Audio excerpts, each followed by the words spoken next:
Diana, I got your number from your resume on LinkedIn. My name is Sarah, and I'm an old student of, and like you, we had a relationship. I don't know the circumstances of your relationship with him, but it concerns me to see his behavior continued long after I knew him. I'm curious if you would be willing to talk to me about your experience. If not, I respect that. Sarah, I am at a loss of words, but also have so much to say. Yes, I would love to talk to you about this. Were you a student in Iowa? This is Diana. This is Sarah. And this is Blooming After Grooming, our podcast. And I'm back. Oh, hi. You're back. Okay. I don't know what that was. I don't know what it was either, but it says it's still recording. So I think we're okay. Okay, Sarah, today we are going to provide some updates on what's been happening in Illinois and Iowa. There have been some updates in my district, in my former school district. But there's also been other stories coming out in the area. And then I kind of went down a rabbit hole on just state updates, and I found some state updates that took effect in January of this year that I think some of them are really interesting. Some of them I was like, how the fuck is this not already a law? And then some of them I think are especially relevant to women and survivors or victims of sexual abuse or domestic violence. I don't know how many of those we'll get into depending on how much we talk, but I'm excited to talk today about some updates. How are you feeling? Feeling good. I'm into it. Let's go. Okay. Well, before we get into what's going on in Illinois and Iowa, I do want to talk about Cesar Chavez and the news that came out. About that. God, is there anybody who does get like an ounce of power and doesn't somehow turn into a Disney villain in the end? I had a few people reach out, and when I first saw it, I first saw it on social media, and I thought it was just fake. Like I thought it was just a story, like another story that's going around that people are posting without first checking sources. Like there was someone on my Facebook that was posting that fucking, what's her name? Yolanda Saldivar, the murder of Selena, that she had died in prison, and like she's unfortunately still alive. So, like I thought it was something like that.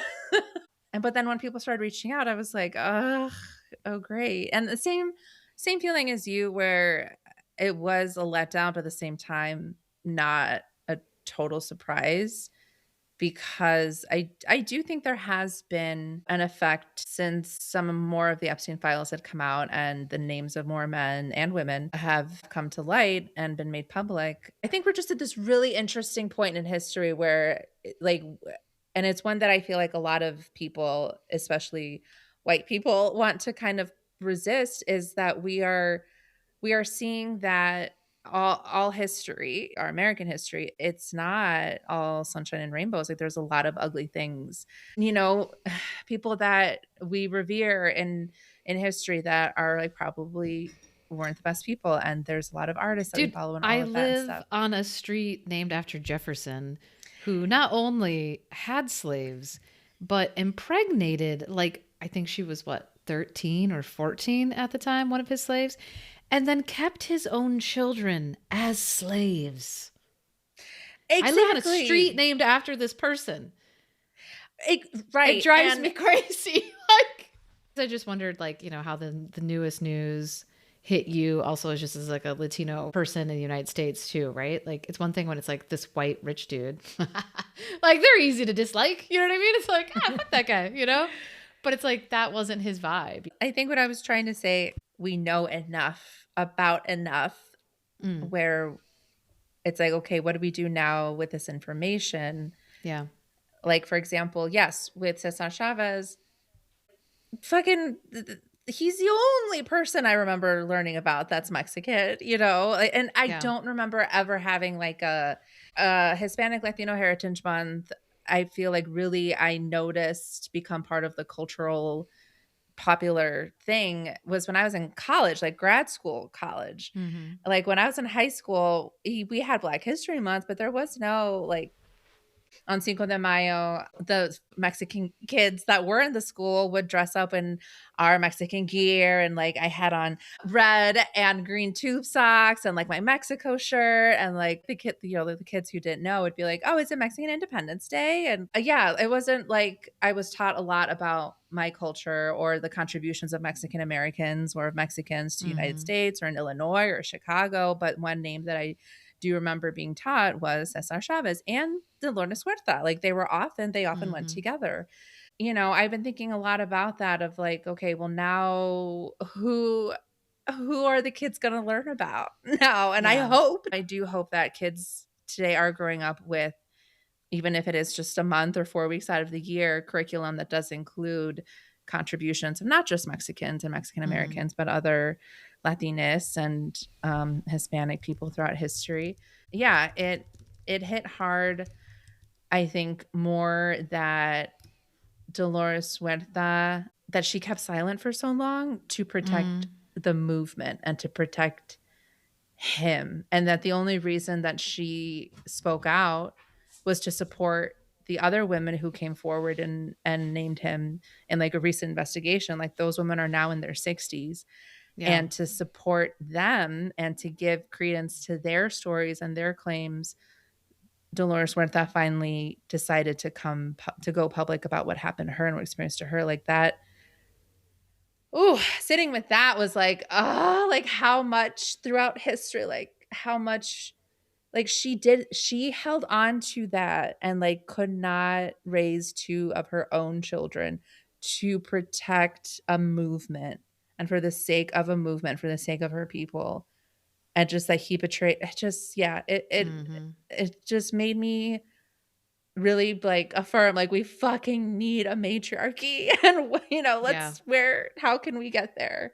That's long-winded way to answer your question, but that's all my reactions. Yeah. And I also do wonder, like you said, well, who are the kids going to learn about now? And it's that hard question of like, well, can both things just be true? You know what I mean? Like the fact that, yeah, he did this horrible stuff, but he also did participate in this larger movement that like was significant, right? Like, so it's like, I think it's the idea of, I almost feel like maybe we need to move away from cancel culture and we need to lean into full story culture, right? Where it's like Jefferson. It's like, yeah, Jefferson was a huge part of writing Declaration of Independence. That's important to the history of our country, right? Like it's extremely important. He also owned, raped, and had children with slaves and kept his own children as slaves. It'd almost be better to just teach kids when we're growing up about the multitudes that people contain, right? Because I think the alternative is if we find out information about people and we think it's terrible and we're like, well, then we just can't ever talk about that person anymore. You're gonna have these ginormous gaps in history. Like you can't just not talk about the other things this person did. Because like how we grew up was very much whitewashed, right? Everything was like beep, bop, a boop. The presidents were all great and they never did anything wrong. And like they accomplished all these things and it was awesome. Or they never talked about the seedy underbelly of any of it. But if the alternative is then, well, we're not going to talk about these people because they owned slaves or because they were sexual predators or, they murdered their wife or whatever the story could be, would it be better to just be like, we're going to talk about all of it? We're going to talk about the historical significance of this person and the things that they accomplished. And we are also going to talk about the crimes in which they committed. I see what you're saying. And okay, so a couple things. I think that, yes, if we did continue to teach about people like Jefferson or Chavez or even like MLK was not a perfect man. He cheated on his wife, and JFK also was not a perfect man, but, they were very important in history. There are developmentally appropriate ways to teach about both sides and the multitudes that those men contained in schools. But I feel like those weren't the only fucking people that contributed to that really important movement. Like a movement takes a lot of people. So I would say it's a good challenge to find the stories, the untold stories, the unheard stories of the like more everyday people that really organized. And, you know, like these guys are also sometimes just the face of, you need a face to a movement, right? Sure. Like sometimes, at least historically, before social media and the internet, like you needed an icon, the face of a movement. But I don't know, we don't really need that anymore necessarily. So I don't know. I think it is also like, yes, we could teach about the multitudes and we could talk about the important contributions that these men have made. But I think we could also just tell other stories and tell news stories and that are more accurate represent. How many women, like the wives and mistresses of these fucking men that you know were like taking care of them emotionally and like heard some shit. Like I want their stories, you know? Like there's I mean, women are a part of all of those movements, but they were so often like ignored and put on the back burner. I think that's a good point. And I also think it's just the idea of like the idolization of people, you know, like just this idea that like somebody has to be like all good or they're all evil. And it's like, that is just not the world we live in. And like, I think we need to maybe move away from pretending that some people are like saints, dude, because they just aren't. And I'm not trying to like diminish any bad things anybody has done. Don't get me wrong. I don't support Columbus Day. I will talk some mad shit about Columbus. That's he didn't do shit. Because he didn't do shit besides eradicate an entire population of people. Yeah, but I think that's a good point too, Diana. I was just like, it's also a good opportunity to expand, to zoom out on history a little bit more. Okay, last thing I'll say about Cesar Chavez is that I am really proud of mi gente and the family foundation, the Chavez Family Foundation. They made a statement and they are at least publicly supporting the survivors, supporting the women, supporting Dolores Huerta. Like it has been really inspiring to see the response from the community, from California. There's a school here in Chicago. Well, not here. I'm not in Chicago, but there's a school in Illinois, you know, Chicago, that's named after Chavez that they're already talking about renaming. And it like, I was honestly like, I wasn't expecting that because you see like when people also in Chicago, like the Italian community got so upset when they took down the Columbus statue because people are like, you're taking away our heritage and you're removing this and that. And like, I was just expecting people to have more of like a negative response or judgmental response or like pushback and, you know, complaining about our representation being taken away. And I haven't seen any of that. And I'm not saying that there's not any of that out there. I'm sure maybe I'm just not seeing it, but from what I have seen and read, it seems like there really is support from the community to say like, we believe the women, we believe the survivors, we believe Dolores Huerta, that should never happen to them. That it's disappointing to know that's what he did. So I wonder if it's also kind of like a backlash to the fact that nothing is happening with the Epstein files, right? That like we have seen all of these people get like ousted and nothing is happening. And so it might just feel like a really nice way to be able to be like, okay, we give a shit and we don't agree and we want to do something, you know? Like, okay, here's another one. Fuck it. We're going to take his name off this building because we can. Here's a dead brown one. Let's just condemn him right away. Precisely. Yep. Yeah. So, okay. Yep. Let us move on to state updates. Where would you like to begin? Sarah, I know there was a few things that we wanted to correct about Iowa. Right? About some things that girl, I don't even know anymore. Like it's so confusing. I was like doing my research about stuff and I think the language got changed in that bill, the Iowa Board of Educational Examiners. So if you go to their website, it still says that there is a 3-year statute of limitation, and then it says unless reasonable reasons for like the delay, but it doesn't list what the reasonable reasons are for a delay. And then I was looking into the like actual back end like laws, and there's a specific exclusion to that statute of limitation if the student was a minor and was a victim of an inappropriate relationship. So, you know, being groomed and sexually assaulted or abused or molested. But it doesn't say that on their website. So unless you like take the time to figure out what the fucking back end law is to realize that there is an exclusion for inappropriate relationships, your average person would still see that there's a 3-year statute of limitation for reporting to Iowa board and probably think, well, I can't do this. It's too late. So it's like a really frustrating where it's like they did remove the statute of limitation for sexual abuse, but it's not explicitly stated on their website. And so I actually, after looking into it, I was like, I really need to follow back up with them and just be like, listen, can you just add a line that just says like, you know, this 3-year statute of limitation would be for like other things that a teacher could do. Like they went on a trip and they spent school credit card fund money to get themselves a new pair of sneakers. You know what I mean? Like something like that. Like there's 1,000 things you could get reported for as a teacher, right? But inappropriate relationships with the student is one that does not fall into that statute of limitation, but it is not explicitly communicated. So that's why it was so confusing about whether or not something passed or didn't pass. If that makes sense. Also, they passed last year an update now that if you report misconduct for a teacher in the state of Iowa, the Health and Human Services actually has to be the one that investigates it instead of starting with the Iowa Board of Educational Examiners, which makes sense to an extent, right? Because like Health and Human Services, like that's what they're doing, right? Like they're looking into like the welfare of people. So they would be maybe a little bit more like educated on how to do one of those investigations. But the problem is Iowa didn't increase the funding for Health and Human Services to accommodate that workload. So there's like a huge concern going on now with people in the know in Iowa that, you know, this burden of work has been put onto a group of people that's probably already woefully unfunded and did not get any increased funding with this like increased amount of work. And then my big concern with that whole part of it is, again, the kind of user friendliness of it for your average person. Because if you go to their website, it's just like, we can look into physical abuse, sexual abuse, or prostitution of a child.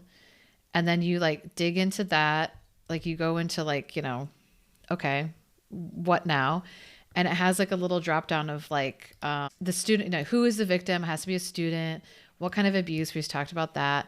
Who the abuser is. And it can be, the good thing is it can be an employee, a vendor of the school district, a volunteer of the school district, or an agent. So pretty much like anybody that has anything to do with the school could get charged, which is also nice. Because I know there were some survivors that we talked to over the last few years where it was like, I was abused by a guy that worked at a gas station and there's no oversight committee on that. And the statute of limitation is close. Like there's nobody that can help. So I'm glad that it's broad enough that it's not just teachers, right? That could be investigated as part of one of these. But this is my big issue. It says the student abuse occurred on school grounds during school time or at a school-related extracurricular activity. Those are the only times that they can investigate it. That makes no sense. It makes no fucking sense. It says during school time. So it's like, wait, can you molest a child in your classroom after hours? Right. What like, the fuck? So are they saying then that like if it's after hours that it's going to like a different investigation? This source? is like I this don't is how it understand. works. This is how it works. So if you do not fall into those categories, it should go to the Iowa Board of Educational Examiners. It does not fucking say that on this website though. It just says, not all student abuse reports will turn into investigations. If a report does not meet the criteria, it will not be accepted by the HHS. If a report does not meet our criteria, the reporter may still report their concern to their school. Now, the school should mandatory report to the Iowa Board of Educational Examiners, so that should close the loop. But that's a lot of shoulds. That's exactly what I was thinking. You're shoulding too much. I don't like that many shoulds. As we have experienced, that's a lot of shoulds, and not everybody takes things seriously. And if you're your average person and you don't understand the really limited scope of this, like if you're a principal that's like not up to snuff on this stuff and you hear Health and Human Services didn't think there was enough to investigate, are you going to think there's enough to get a hold of the Iowa Board of Educational Examiners about? Maybe not. You know what I mean? So I don't love it because I feel like it also doesn't say on the website, the school will then report to this other branch. Yeah. It just makes it sound like, well, we won't do anything. And if you want to, you can still bitch to the school about it. Yeah. It's not very empowering. No. So I've got concerns about those various things. And then it's also just, it just feels very not user-friendly.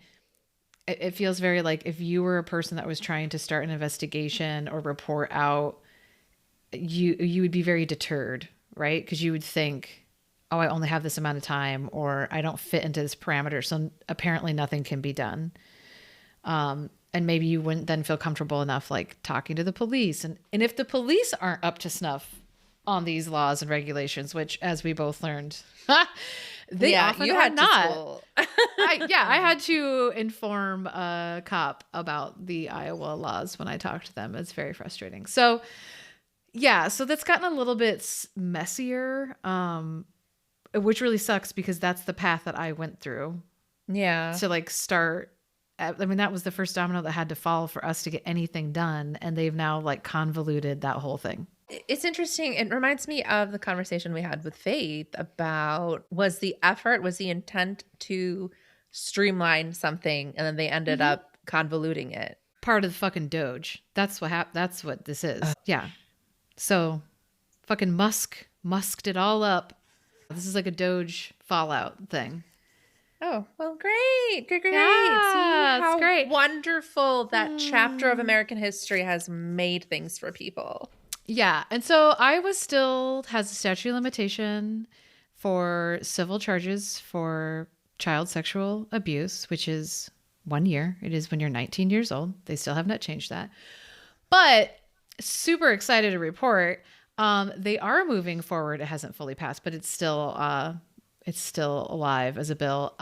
They're working on making it so that you can't be charged with child abuse if you refuse to let your child transition gender and refuse gender affirming care. You can't be told that it's child abuse. So instead of actually trying to change the laws to like protect kids and give them more rights who possibly could have been abused, they're just spending all of their energy doing anti-trans legislation right now.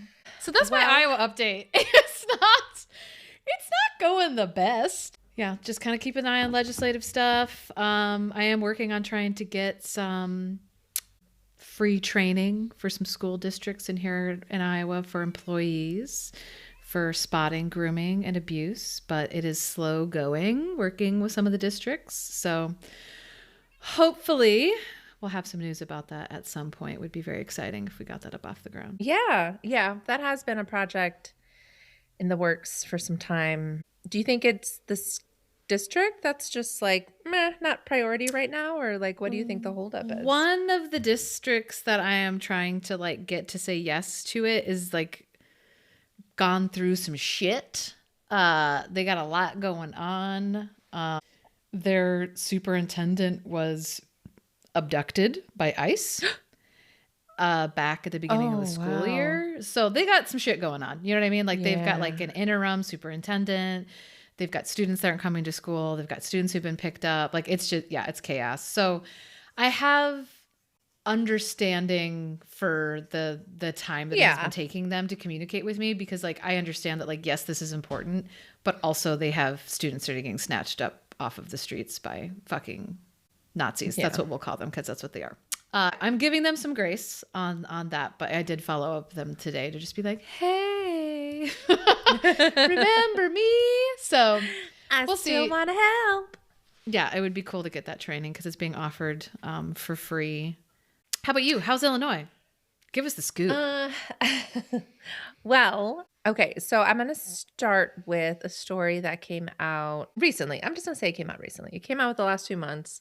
I heard about it because I don't know if I've just become like the person that people send these kinds of stories to, which is, fine. Keep sending them my way. I am interested and want to know what's going on. But sometimes it is weird when you're just like at the grocery store and someone's like, did you hear about all these kids that got raped? And you're like, God damn it. Yep. God damn exactly. I have a friend who I worked with at the school who will send me updates sometimes, and she'll be like, hey, so-and-so went to jail, or so-and-so is like, or she'll send me like updates like when a teacher passes, and sometimes I'm just like not mentally prepared for that. So anyway, I was getting text about this story that was coming out about a chiropractor who had a family business, and it turned out that he was secretly videotaping his clients, his patients getting undressed at his chiropractic office, and some of those people were kids or children. So this man was charged with 19 counts of creating sexual abuse material, 24 counts of disseminating child sexual abuse material, 1 count of reproducing child sexual abuse material, 22 counts of possessing child sexual abuse material, and 10 counts of unauthorized video recording. I think part of like why it was so shocking to the community is because it was kind of like a well-known chiropractic office in the area. But also this guy, like you see his mugshot and he looks just like an elementary school dad. Like he just looks like an everyday guy. And I think, that goes back to what you've talked to a few times on this podcast of, most of these predators are not the greasy haired troll living under a bridge. They're just everyday people. Yeah. So that was something that was really being talked about for a while in my area of this chiropractor who for almost 10 years was recording his patients. Yikes. I just, why we gotta go ruining other people's lives? Like, goddamn, dude. It really makes me wonder, like, I doubt this. I don't know. I don't fucking know. But I don't think this guy went into chiropracticing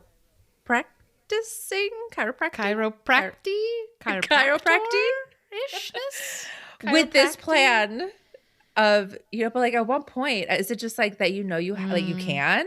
Is it that you have the power? It's the same thing with what like, happens?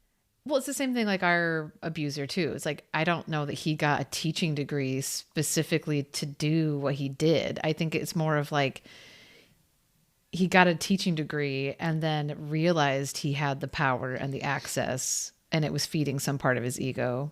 You know what I mean? So maybe the chiropractor guy, it's like, you just suddenly realize that you're like getting aroused by the access you have to these people or the power that you have to like document them. You know what I mean? I think some of that stuff is just kind of like a slippery slope of like, well, maybe I'll just do this. And you get away with it and you're like, okay, I liked that. Maybe I'll try this. You know what I mean? Like, I don't know that it's as strategic as we would like to think that it is.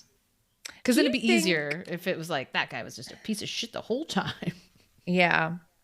I just went on a little thought journey and take us with you. Let me take you on my utopia world.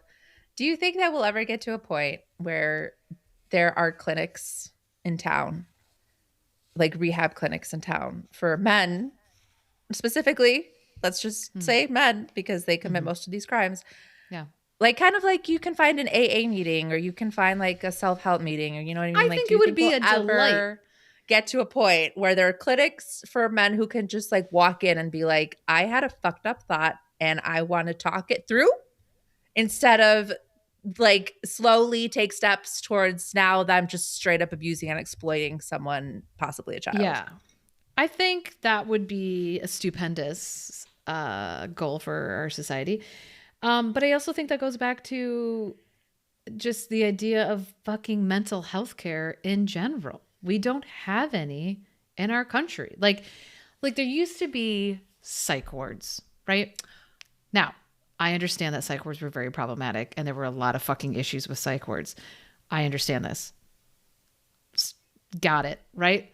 I don't think the answer to extreme abuse and neglect and molestation and wrongful deaths and all the things that were happening in those places, I don't think the answer was, let's just shut them all down and never do that again. The answer should have been, let's fix this problem or let's start from scratch and create a whole new system. But we didn't do that as a society. We defunded all these places and we locked them down. And then we threw these people into the street. And that is partially why our country has a ginormous homeless population problem now. A lot of those people are struggling with mental health issues. And I would argue pedophilia is a mental health disorder. I don't know. To me, that does seem like something that should be treatable just as much as schizophrenia or depression or anxiety or whatever it is. But we don't have those systems anymore. And if you don't have a shitload of access to money or health insurance, you're fucked. Like, you don't have anywhere to go. And even if you do, there is nowhere to go for, like, I have sexual thoughts about minors. Like, they just have to turn you in, probably. Like, literally, like, they would just have to, like, mandatory report you to somebody, because it's like, this person could be a severe risk to somebody else. I don't know how that works, but I think that would be great, because I'm sure there are people out there that have those thoughts that don't want to hurt people. I think, unfortunately, there's a lot more of them that don't give a shit about hurting people, and they follow through on the instinct. So in the future, when we all live in a matriarchy, well, not us, because I don't think we'll see it in our lifetime. No, we'll be but in the future, when there's a matriarchy, this is going to be just a public service, like, for anyone to walk in that's having some thoughts. There's going to be a wraparound care to be like, we got you. We'll treat you. We're going to stop you from hurting yourself and other people. That's what it's going to be like one day. So mote it be. That's a good goal. So here's a really tricky question for you. And I have never thought of this question before, so I don't know that there's a right answer, or if it's just a terrible question that has no right answer. How do you then view the AI aspect of it? So say you're a person that has these instincts, but you don't want to abuse anybody. So you're like, well, I would just like access to videos or photos.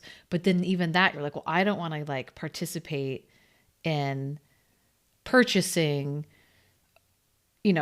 materials that would have scarred somebody to make. So I'm going to go and access AI kiddie porn. Do you find that to be a risk reduction practice, or are you perpetuating the normalization of it? Oh my gosh. This is the world we live in. This is a nightmare. I know. This recording is going to make it to the octopus lords of the future, and they're going to be like, this is where it all began. Right here, these two bitches. This is where it all began. They started to solve the world's problems, and then everything went to shit because of climate change. As soon as you said harm reduction, I was like, maybe. But no, I don't. Yeah, okay. It is harm reduction, but also, like, I don't know. Think about it in your brain and jerk off or something. I just feel like it's too close to reality. Like, it's too close to reality. I think the answer would be like, let's try to treat that. Yeah. I don't know. But like I said, I've never really thought it through before. It just popped in my head where I was like, wait a minute. I also thought of it because I just bought a book called The New Age of Sexism, how emerging technologies are reinventing misogyny. And it's like, there's a whole section about AI, and it's a fascinating thing to kind of just think about, like, what are the ramifications for some of this stuff? Like, I always think about, like, the water that's being wasted, and it's making people dumb and blah, blah, blah, blah. But, like,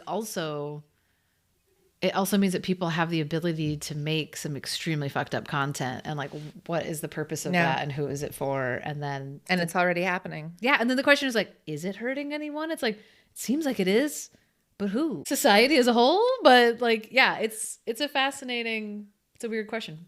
Anyways. Yeah. Well, for the examples of, like, the deep fakes of Taylor Swift and Elisa Liu, and, like, that, it's hurting them, in those examples of them being, like, their faces being used for AI porn. But yeah, who knows? Could watching AI child pornography save an actual human child from being sexually abused? Would it be worth it then?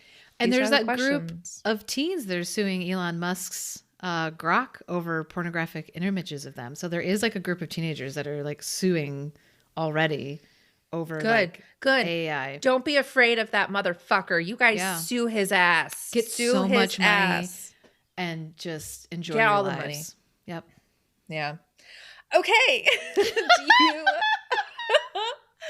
Do you have, I feel like you have some kind of Boy Scout update for Iowa, don't you? So there was, I think, hold on. So Iowa had an exclusion for the statute of limitation for civil lawsuits for child sexual abuse. They had an exclusion bill that was put into place for the Boy Scouts class action lawsuit only, which is like great for them, frustrating as shit for everybody else, because it's like, okay, obviously this is something that we can do and we're just not doing it.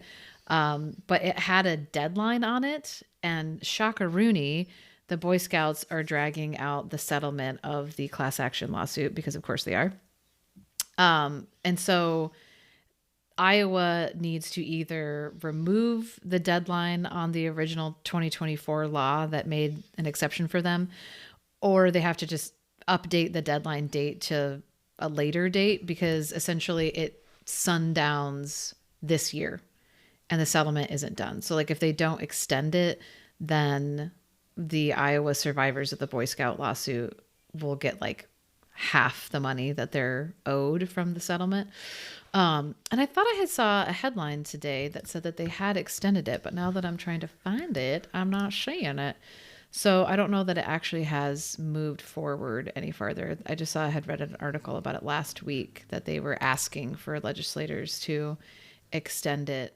I would hope that it gets extended. I don't know why they wouldn't. You know what I mean? But it is just another really good reminder, I think, for citizens in Iowa of like, this is a pretty simple change. And this is a really good example of why we should get rid of the statute of limitation for civil lawsuits, because there are survivors that are out there that deserve their day in court and their ability to hold their abusers accountable. And these stupid laws are getting in people's ways. It's also just frustrating because a lot of the survivors in that class action suit are not spring chickens. So the longer that the Boy Scouts drag out that lawsuit, and maybe that's part of their fucking motive, who knows, is like some of them will die before it gets settled and those people are able to get paid out. But I don't know how that works with class action lawsuits, though. It's like, would it still have to pay out to your family? I don't know. Right. I would hope so. I would hope they would. If you have the answer, let us know. Yeah, lawyers out there, let us know how class action lawsuit settlements work when the person dies. Very specific question. Well, speaking of lawsuits, bum, bum, bum. Update about my district, where I went to high school. They are being sued yet again, 2 years later, almost to the date. Their insurance policy has got to be steep these days. Good grief. Like the amount of taxpayer money that has gone, and they could save, I feel, so much, like if they just actually started doing meaningful training. What happened was, I saw the news. I forgot, again, someone said it to me, and I opened it up and I saw that it was, I had a feeling I knew who it was going to be about, because during my lawsuit, my lawyer, he sent me a file, and I've been trying to look for it and I can't find it. I don't know if it was just a temporary access kind of situation, but he had sent me an email one day that was like, whoa, have you heard about this other guy at the other high school? Because there's 2 high schools in the district. And I was like, no, I'd never heard of it. So I read through some of the files and saw some of what the victims were exposed to, like I'm trying to like, I don't want to get into specifics of it. Sure. Because you're trying to do a dance. Like, I did read like some specifics of some of the stuff that he said, but that's not my story to tell, Sure. I will say, like, he made a lot of, like, he very much clearly crossed some lines when it came to what's appropriate between student and adult coach, because he was a coach with multiple students also. With multiple students. Yes. So thank you. This lawsuit, it names 4 former students, 4 women, who are now in their 20s. They are suing this teacher. Former teacher. Actually, I fucking think he might still be teaching in Illinois. I think he still has his license. For now. For now. Motherfucker. They're suing that fucking guy, and the school district. There's some common threads. They're working with the same law firm and with like the same one, at least one of the same lawyers. And I don't think I've even told you this, Sarah, but I realized I realized that one of the women who is suing the abuser and the district, I have met her, and like really? she works, yes, she works for an organization that I volunteer with sometimes. And I don't know if she knew who I was. And I have reached out to them to say sorry that this fucking happened to you and that this district sucks and continues to let you down and let other people down. But also, I have experience dealing with the district and also this law firm. So if you do ever want to like chat at any time in the future, hit me up. The invitation's there. Yeah, I realized that, oh my gosh, like I've met one of these people. And so I don't know. It's just, it definitely, when I heard the story and I read through the case, that like that was the rest of my day. I didn't do much for the rest of that day because it was so infuriating to read. And this is from one of the news stories. It's a public news story. For the 4 women, their high school years at the high school were terrifying. The 4 women say they endured a pattern of grooming, sexual harassment, and abuse from a former teacher and coach. Now in their 20s, the women refuse to live in fear. They have filed a 90-page civil lawsuit against the school district and the former coach and teacher. The suit alleges the district allowed the abuse to continue for years despite repeated complaints, warnings, and discipline against the former employee. 2 of the complaints against the male employee came from his own colleagues in 2015 and 2016. Okay, so in 2020, the district finally conducted an investigation. The teacher was placed on administrative leave, and he was also allowed to resign. I think it was sometime last year. Someone sent me a text message, like a screenshot of someone from a former student, a victim of his, who posted on her Facebook something about how, one moment, let me find it. Because I know I took a screenshot for this exact reason, so I wouldn't be like, I don't remember what it said. It was like this, and then it was like, it's like this, and like that, and in September of 2025, one of the women named in the lawsuit posted this on her Facebook page, and it's a public post, so I'm not doing anything. Good job. Sus. Thank you. It says, I am beyond disgusted with the school district. A teacher from the high school who was quote unquote forced to resign in 2020 after, all caps, multiple students and staff came forward with reports of sexual harassment is now being allowed back on school property. He faced no punishment. The district has brushed everything under the rug like it never happened. I'm one of the victims. I have plenty of proof of the harassment done to me. Because of what this individual put me through, I avoid a popular fest in town and any events at the high school. I developed severe anxiety tied to anything involving him. I even moved out of the town because of the damage he caused in my life. He is a coward who believes he did nothing wrong, that this behavior is normal, and he can carry on with his life without consequences. He should be embarrassed to show his face, yet somehow he's been given free access back onto school grounds. So I fucking can't believe that. Why was he given? So what does that mean? Like, what does access to the grounds mean? Like, he just wasn't banned anymore? Or was he like participating in something specifically for the district? I think there was a school event and he showed up. And I don't know if he was ever like banned from the school grounds. I mean, our teacher was. Your lawsuit against the school district, and which they settled. I can say these things because they were in the news. They settled and paid a large sum of money in that settlement. They had another former teacher who had documentation. They had thorough documentation of multiple reports from students and staff about inappropriate sexual behavior. And they let that dude back on school property after your lawsuit, which shows to me they have learned nothing from the situation. Correct. Which is how they are now being sued again, I would argue. Yes. Like, just do better. Like, that's the point of these lawsuits, in part, is a financial compensation for survivors, because guess what? Therapy's fucking expensive, and chronic health conditions are expensive, and anxiety meds are not free. But also, part of the goal in them is the hope that these institutions or these people will then learn from the goddamn situation and do better. Not so much happening here. Not so much happening in this school district at all. And yes, about 1 year after my lawsuit wrapped up is when she posted this. So yeah.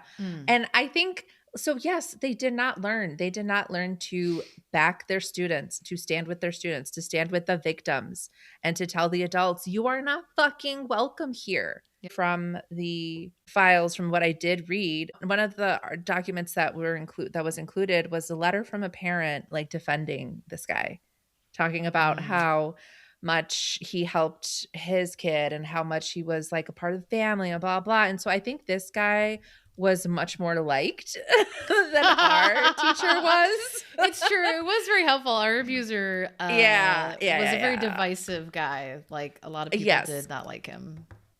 But I think this guy was a beloved coach and a beloved teacher. And so I think these poor women have, for years now, received probably some unnecessary, undeserved flack from the community members. That sucks. I can't imagine. Like, sucks. I feel like we got enough sassafras, you know what I mean, as it was in our situation, even though most people didn't like our abuser. And I think a lot of people were like, oh yeah, that tracks because he was creepy. If he had been like some beloved teacher and you had like a whole community turning on you, like what an awful sprinkle of bullshit on top of an already terrible experience. So I'm following this case. It goes back to that whole, like, there's no incentive to like, for criminals to tell you the truth. It's like, I think for these districts, they're so fucking scared of being sued, or they're so scared of being held liable for things that they just avoid engaging with survivors in any meaningful way. But all that does is just perpetuate everything and make it worse. If your school district, when you came forward, had said, oh my God, we fucked this up, what do you think we should do to improve? Come on in. What do you want to participate in, like founding some kind of coalition in this district to help bolster our you never would have fucking sued that district. They've had actually been like, hey, the people that made those decisions aren't here anymore. They really fucked this up, but we're going to own it and we're going to do what we got to do to make this right. I don't think you would have ended up in a lawsuit, but it always turns into like, you know, batten down the hatches, put up the gates. And it's like, that sucks, dude. That's very much how it felt. Is after the superintendent called me along with the HR director and was like, oh, did you watch the board meeting? And I said, I would love to help. I would love to help with training. Yeah. I'd love to, you know, come in and share my story and help protect kids and whatever. And then I didn't hear from them. And I had and it's not like I was expecting to hear something next week. I was, but it was just like, okay, yeah, sounds good. Done. There was no like, okay, yeah, like we'll reach out or someone will reach out to you or, no next step. It was very much just like you said, like lip service, like pat on the head. We're done with you. We're calling to like, make sure you saw the show we put on. Yeah. And then that's it. And then, yeah, there was like 3 months that went by and it wasn't until like I got the report, but really it was just seeing how many other people were like, why did this take so long? Like, why did getting him out of the school take so long? Like, why? And they had their own stories and stuff. I was back in my hometown for a funeral a few weeks ago and old, childhood friend of mine was like, man, because I think I posted about it, on my social and this guy I've known forever was like, man, what's wrong with that fucking school district? And I was like, what is wrong with all of them? Like, I was like, dude, the one we went to that we grew up in, I can name you 7 teachers that at the very least, there were very well-known rumors about them involved with other students. Shit, at the funeral, my 4th grade teacher was like, oh, you remember Mrs. So-and-so? Well, she still lives with Oh my God, I shouldn't have said that. We can bleep it out. We'll call him Bob. Bob was her student from like the 70s. And it's just like a casual thing. Oh, so casual. She still lives with Bob. Yeah. Everybody knows. I mean, we were growing up, everybody knew. And it was like this thing was like, well, they've been together for 30 years. And it's like, sure. But he was also her student. Like, I don't, and it's like still. And so, yeah. Do you know me? Like, do you not know what happened? Yeah. Like, you're just kind of like going out of your way to point out that one of my former teachers is still living with one of her former students. Like, woof. Yeah, that's such a weird way to say it too. Like, She's still there. They're still together. They still live together. Okay, bye. Good to see you. Yeah, how's your diabetes doing? Yeah, it was one of those kind of conversations. But yeah, so I just do think that there's also this perception that districts that get held accountable multiple times, that they have a particular problem. And unfortunately, I think a lot of school districts have a problem. But I also think sometimes it's the legal counsel they have. Because I was told in my district by a childhood friend, I think she was on the school board, or she was working with the school somehow at the time when I came forward and contacted the old school district. And she was like, they literally told all of us, like, do not talk to her. Like, lockdown mode. They were like, she's going to sue us and we're going to be screwed. Like, that was their response. And it's like, that sucks. Wow. That sucks. You know what I mean? Like, that shouldn't be the response. The response should be like, holy shit, okay, let's go back and look at like what we were doing. Are we doing better? I just wish that people had empathy in the same way that we all do, or that we all hope to. And that's not the world we live in. Like, just like autism is a spectrum, I think empathy is a spectrum. And some people have a shitload of it. Like, some people will crash their car not to hit a squirrel. And some people murder people and don't think there's anything wrong with it. Like, that's a spectrum. Okay, well, we're not going to be able to really talk through Illinois laws, Illinois apostrophe laws, Illinois apostrophe S laws, Illinois law. Illinois state laws. Illinois apostrophe S laws. That should be the name of the episode. Oh, but it would just look great. Never mind. Or would it be that out in a way that would sound funny? Sarah, would it be Illinois just apostrophe because it already ends in an S? Girl, or would it be you're apostrophe asking S? the dyslexic person who doesn't understand grammar. That's right, because we were both abused by our high school English teacher. Okay. We could be smarter. We can blame him for that. I mean, to be fair, I was dyslexic as shit before I met him. So.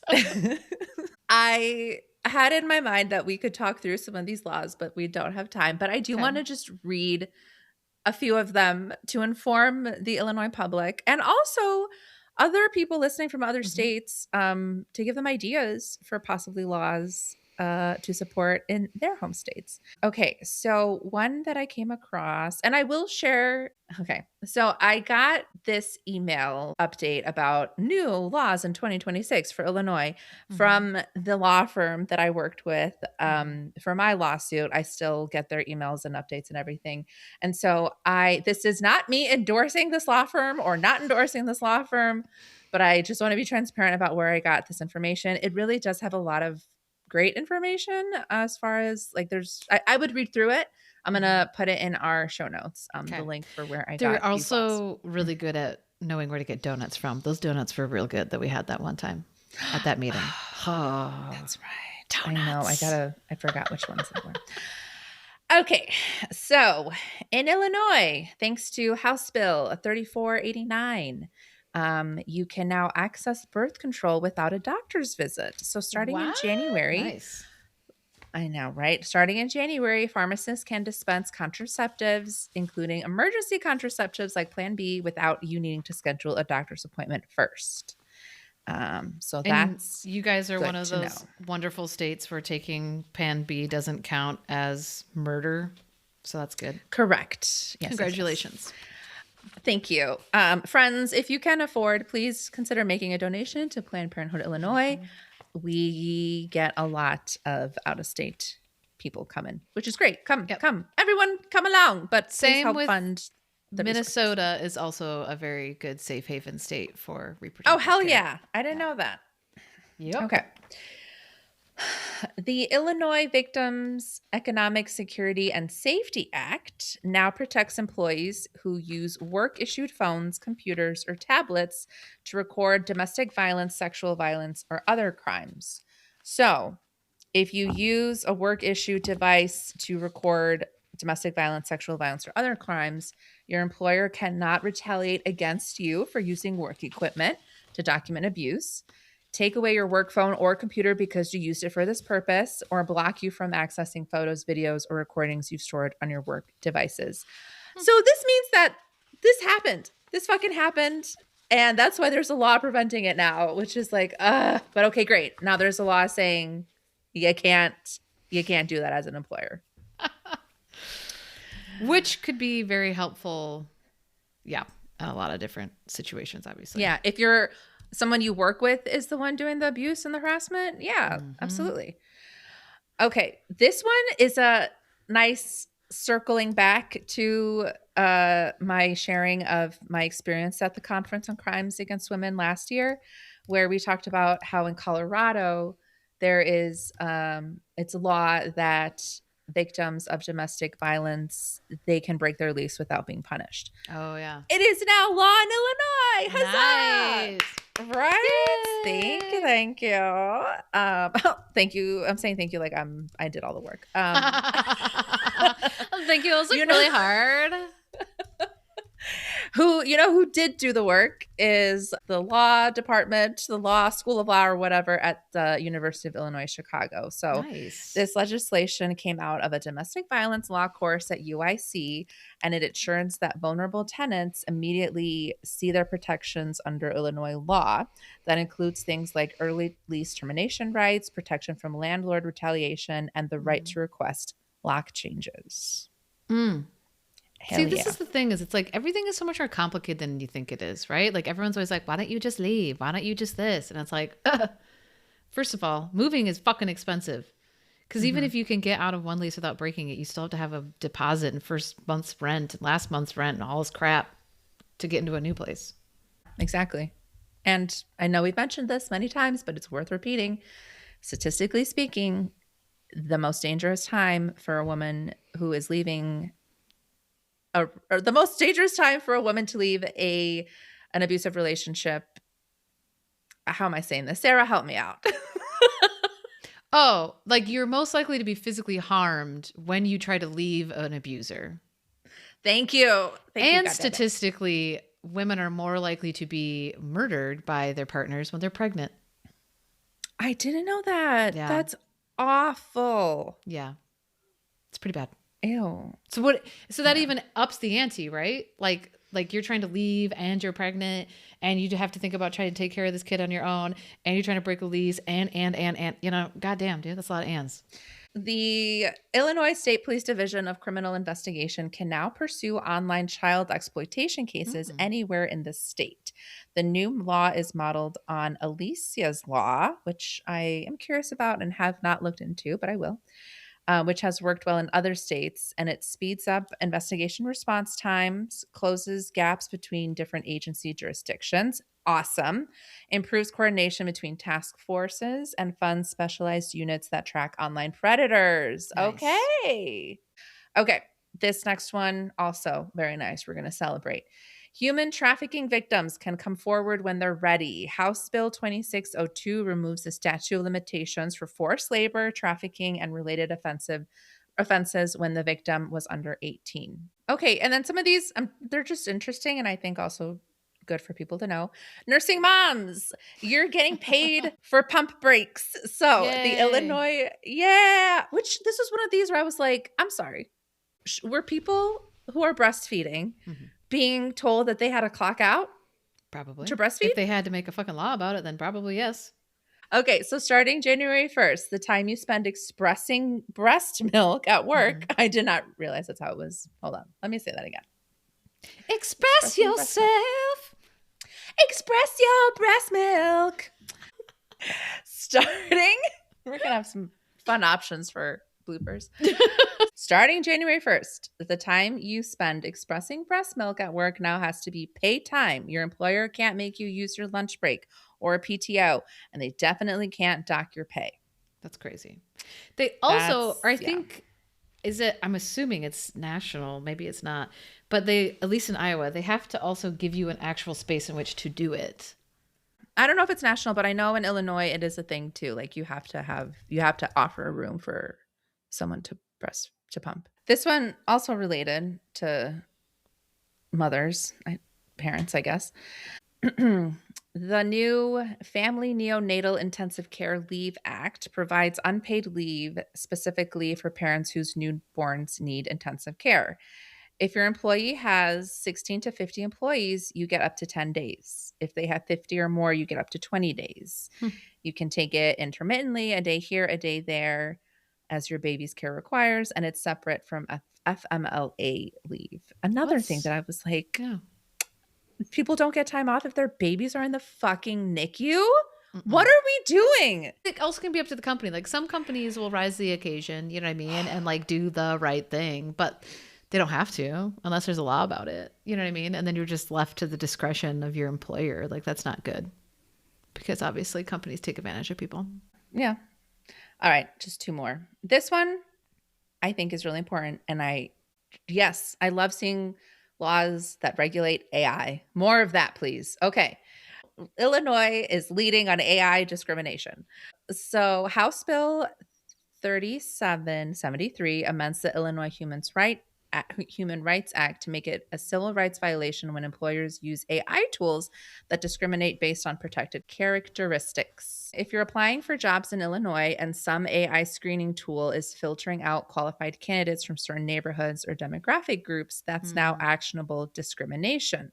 Employers have to notify you when they're using AI for hiring, promotions, discipline, or firing decisions. They also have to explain what the AI is evaluating. And employers can't use zip codes as a proxy for race or ethnicity. I would hope not. The Illinois Department of Human Rights will be enforcing these new protections. So I think I don't know how pretty cool. Anybody's getting a job anymore, dude. Those AI filter things are wild. Like, what did you pay your HR person for? Sitting there and being like, well, the robot gave me these 10 candidates out of the 500 that applied. And it's like, okay, you probably just missed out on 100 amazing candidates because the stupid fucking robot, like you didn't use the right keywords or you didn't like have the right grammatical inflection or you exported your file as a PDF instead of a JPEG and it couldn't fucking read it. Like it's so... no. I just want to live in the woods and plant flowers and eat soup. I just don't want any of this. Like... I don't like where the world is going and it makes me sound so old and I think you're not alone though. I mean, all the youths want to go analog now. I think we are collectively getting to a point where this is just too fucking much. It's too much. It's too much. Let's do it. Okay. Last one. In Illinois, this was news to me. I did not know. That this wasn't already a thing, but apparently there will be no more waiting periods for missing persons reports. So Illinois just eliminated. They still had a waiting period? Hold on. I guess. I know, right? So Illinois just eliminated any law enforcement policy that requires a waiting period before taking a missing persons report. Senate Bill 24 also requires that information gets entered into the law enforcement agency data system immediately.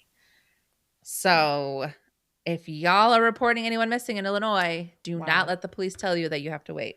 This is crazy. What's it like in Iowa? Iowa, there is no waiting period to report a missing person in Iowa.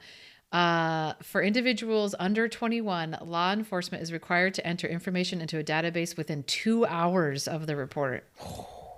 Dang. Wow. I don't know what 21 and up timeline is, but it says that there's no delay. I didn't know that was still a thing. I didn't either. I was really surprised to see that one. I was like, aren't we like not doing this anymore? All right. So those are just a few updates of what's been going on in Illinois and Iowa. Thank you, listeners, for tuning in to hear some updates. Let us know what you think. Let us know what suggestions you have. Just, keep in touch. We are at bloomingaftergrooming@gmail.com, bloomingafterpod.com, and on Instagram and TikTok at bloomingafterpod. Okay, well, y'all be sure to grow through what you go through. We did it! I did it right! Okay, bye. Bye. Are you ready for this? I don't